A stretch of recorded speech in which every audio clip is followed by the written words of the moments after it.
こんにちは、隙間のリリーです。目で読むためのハワイ語ミニ講座、よろしくお願いします。今日はハワイアンディクショナリーを編纂されたことでも知られるメアリー・カビナップクイさんの著作の一つ、オーレロのエアウをご紹介したいと思います。この本は例えばレフアで弾くと40近いレフアに関することわざであるとか詩的な表現が挙げられたりするんですけれども、メデでレフアのことが歌われたりとかする時に、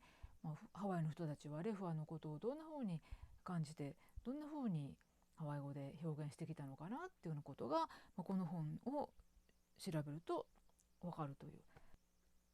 そんな本なんですけれども、今日はこのオーレロのエアオに収められているフラに関することわざを少しご紹介したいと思います。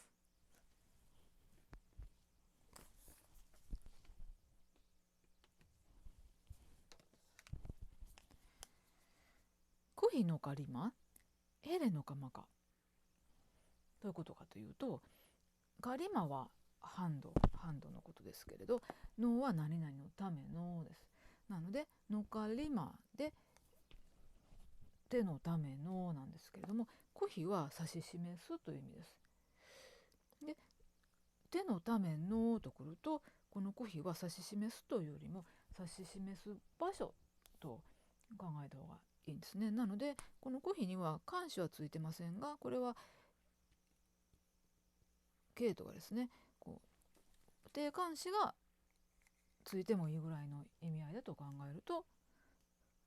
分かりやすいんですけども、手のための指し示す場所はヘレのかマカ、カマカは眼差し目っていう意味ですけれども、のかマカ、眼差しのためのヘレ、向かう場所、ここもヘレは行くですけども、眼差しのためのとくると行くではなくて行く場所って考えた方がいいんですね。まとめると、フラダンサーが指で指し示す場所は眼差しが向かうところであると。モーションと眼差しが目の方向が違ってると良くないですよっていう、そういうフラのルールの一つですね。もう一つご紹介したいと思います。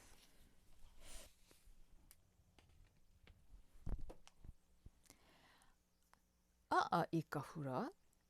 ワイホかひらひらいかはれ。どういうことかというと、っていうのはチャレンジする、ともかくやってみるっていう意味なんですね。何をやってみると言っているのか。イカフラ、フラにチャレンジするということですね。ともかく踊ってみると。そして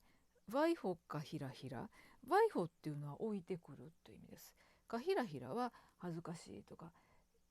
恥ずかしい気持ち、躊躇する気持ちですね。そういったものはワイホ、置いてきなさいと。どこに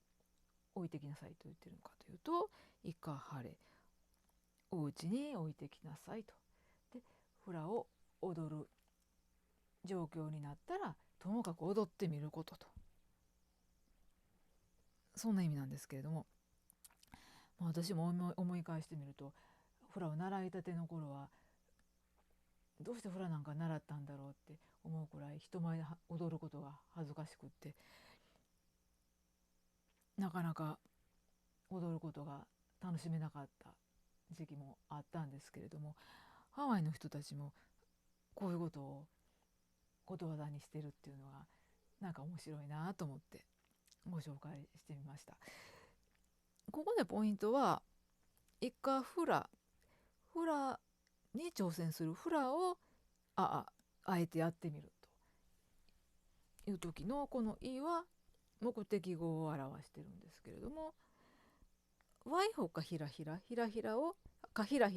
ワイホ置いておきなさい。どこに置いておくのか、いかはれという時の「い」はこれ場所を表している。こんな風に「い」という言葉は同じようにいかと名詞が続いていても場所になったり目的語になったり、いろんな表し方、いろんなところ、いろんな仕方で使われるので、いというのは目的語に使われることもある、場所に使われることもある、あと時間とか理由目的、そういう使われ方で覚えておいた方がいいと、そのあたりもハワイ語的にはポイントかなと思います。メディアムためのハワイ語ミニ講座終わります。